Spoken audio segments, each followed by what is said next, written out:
सर्व अधिकारी आणि योगा करतायत ते सर्व अधिकारी आज 8:30ला सुरू केलं ना तुम्ही, तुम्हाला अजून 2 तास करायला लागेल. अरे नाही तिकडे 2 तास होता, आम्ही आलो तिकडे पतंजली बाबा रामदेव. म्हणजे आज एकदम फ्रेशमध्ये तुम्ही सर्व काम कराल, कारण योगा केल्यावर माणूस अतिशय फ्रेश राहतो. आणि म्हणून योगा हे आपल्या एक दिवसाचं नाही तर आपल्या जीवनाचं एक अविभाज्य अंग बनलं पाहिजे. दररोज योगा केला पाहिजे, तर त्याचा परिणाम आपल्या एफिशियन्सीवर नक्की होईल. काम आपल्याकडून चांगलं होईल, जे लोक आपल्याला भेटतील त्यांनाही चांगली सेवा मिळेल, कारण आपलं मन फ्रेश असेल, शरीर फ्रेश असेल. आणि त्यामुळे योगा खरं म्हणजे ही आपली प्राचीन परंपरा, अनेक वर्षापासूनची परंपरा. परंतु खऱ्या अर्थाने बाबा रामदेवजी सारखे लोक पुढे आले आणि आदरणीय प्रधानमंत्री मोदी साहेबांनी याला एक वैश्विक रूप दिलं. एक जगामध्ये योगा महत्त्व आदरणीय प्रधानमंत्री महोदयांनी पसरवलं आणि त्यामुळे जगभरामध्ये आज योगा डे सगळीकडे होतोय.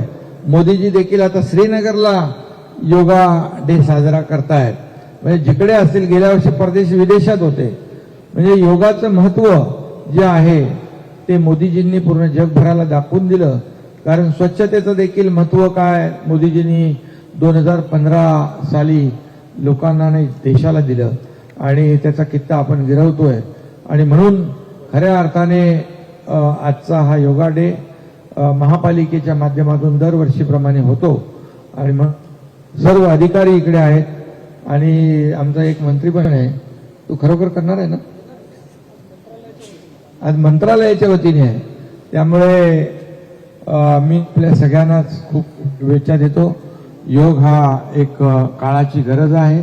शरीराला स्वस्थ ठेवायचं असेल तर आपल्याला योग आवश्यक आहे, योगा आवश्यक आहे.